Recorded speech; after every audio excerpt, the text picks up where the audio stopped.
Kali ini kita akan mulai dengan analisis korelasional variabel dengan skala pengukuran ordinal dan ordinal. Mata kuliah Statistika 2 ini kita akan sudah masuk pada pertemuan ke-10. Pertama-tama kita akan bahas dulu apa yang sudah Anda pelajari minggu lalu. Pertama adalah korelasional yang bersifat skala data nominal. Kita ingat bahwa ketika kita mempelajari tentang korelasional, maka ada dua variabel. Variabel yang pertama dengan yang kedua terkadang memiliki skala pengukuran yang sama, tapi terkadang juga berbeda. Minggu lalu Anda sudah membahas tentang nominal. Dengan nominal, ada beberapa tes yang sudah Anda pelajari. Ada Pearson, Lambda, Kramer, V, Theta-Korik, dan Suprow. Nah, minggu ini kita akan mempelajari beberapa tes, yaitu untuk sebuah pengukuran korelasional dengan skala yang bersifat ordinal. Kita tahu bahwa skala ordinal adalah skala yang berjenjang. Jadi ada tingkatannya. Bisa kita contohkan adalah misalnya kita contohkan ada level A, level B, level C, atau SD, SMP, SMA, ataupun pengukuran-pengurusan dengan menggunakan kuesioner. Sehingga ada beberapa tes yang akan kita pelajari hari ini. Yang pertama adalah Gamma, Kendall, Sommer, dan Spearman. Kita tahu bahwa pengukuran dengan skala ordinal dikategorikan menjadi dua hal. Yang pertama adalah data yang berbentuk skor. Data yang berbentuk skor ini biasanya didapatkan dari tes psikologi yang bersifat kuesioner. Misalnya kita mengukur seberapa cemas Anda, ada pengukurannya dengan skala 1-5, 1 menyatakan tidak atau sangat tidak pernah. Lalu ke 5 itu mengukur sangat. Sehingga ketika ditotalkan sebuah alat ukur, maka skalanya menjadi bentuk skor yang dapat di-ranking tentunya. Lalu yang kedua adalah data berbentuk kontingensi, yaitu dia berbentuk kategorikal yang memiliki tingkatan. Misalnya ketika Anda meneliti tentang sosial ekonomi status, ada rendah, sedang, tinggi, maka data tersebut bersifat kategorikal. Ada dua kelompok kategori atau dua kelompok tes yang bisa Anda gunakan. Ketika datanya berupa skor, maka Anda menggunakan tes yang ada di sini, Spearman dan Kendall-Tau.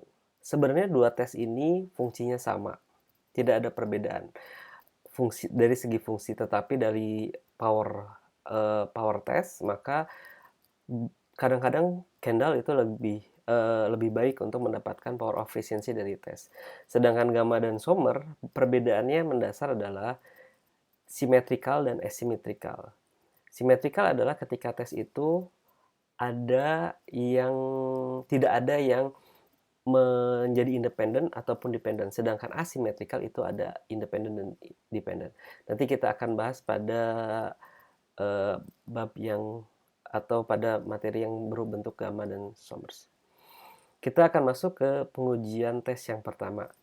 Yang pertama adalah kita berbicara tentang Spearman. Tadi kita lihat bahwa contoh kasusnya adalah seperti ini. Misalnya Anda melakukan penelitian tentang kecemasan dengan motivasi belajar. Kita tahu dari data di sini bahwa kecemasan diukur dengan kuesioner, begitu juga motivasi belajar. Menggunakan 25 item dengan 4 skala. Selalu, sering, jarang, dan tidak pernah. Sementara subjek dalam penelitian ini hanya 10 orang. Ujilah apakah terdapat hubungan dan bagaimana derajatnya. Maka data yang disajikan dalam penelitian ini ada 10 orang. Anda bisa lihat di sini dan ada data kecemasan dan motivasi belajar.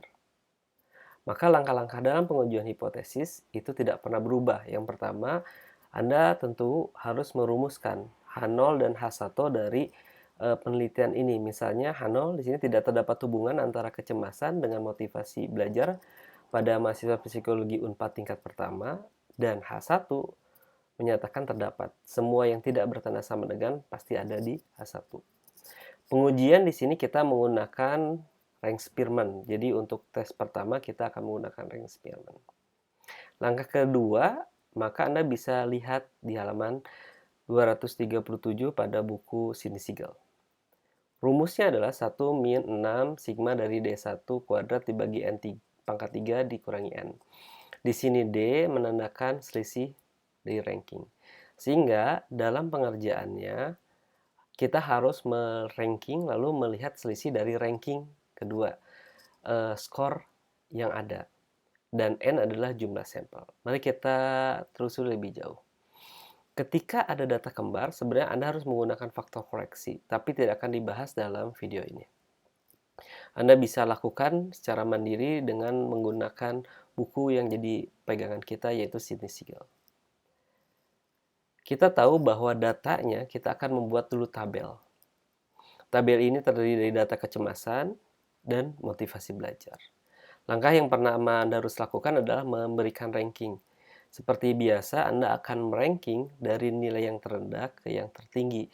Ketika Anda menemukan data yang kembar, maka Anda membaginya sesuai dengan jumlah data kembar tersebut. Misalnya di sini Anda bisa lihat bahwa skor 90 ada 2, sehingga skornya adalah 90. Dan 90 itu pada ranking 9 dan 10. 9 dan 10 itu 9 ditambah 10 dibagi 2 sehingga menjadi 9,5. Sedangkan pada motivasi belajar ada dua skor yang sama, yaitu skor 65, yaitu pada skor ranking 4 dan 5, dan 86. Sehingga ada dua ranking yang sama. Sebenarnya pada tekniknya Anda harusnya menggunakan TICE. Tapi karena ini untuk latihan, Anda pahami dulu konsepnya. Yang kita lakukan berikut adalah kita melihat selisih dari kedua data tersebut. Ini secara mutlak Anda bisa mengurangi data pertama dikurangi data kedua ataupun sebaliknya. Tidak menjadi masalah, yang penting Anda konsisten dalam melakukan pengurangan selisih. Di situ di D kuadrat mendapatkan Anda D kuadrat adalah 11. Jadi ini dikuadratkan dan totalnya 11. Setelah itu Anda hanya tinggal memasukkan ke dalam rumus. RS sama dengan 1 dikurangi 6, dan selanjutnya tinggal 6 dikali sigma. Sigma DI kuadrat tadi Anda mendapatkan skornya adalah 11, maka Anda sudah dapat tinggal memasukkan 11 dibagi 10 pangkat 3 dikurangi 10. Dapatkan nilai korelasi 0,93. Menurut Guilford ataupun Champion, maka ini korelasi yang sangat tinggi. Dari situ maka Anda bisa menggunakan uji signifikansi, Anda bisa menggunakan tabel halaman 360, tabel Q, dengan alfa 0,05 dan nilai tabel H0 ditolak. Sehingga dari sini Anda bisa mendapatkan nilai Z 2,79. Dengan demikian bahwa kesimpulan dari hasil tes menyatakan bahwa terdapat hubungan.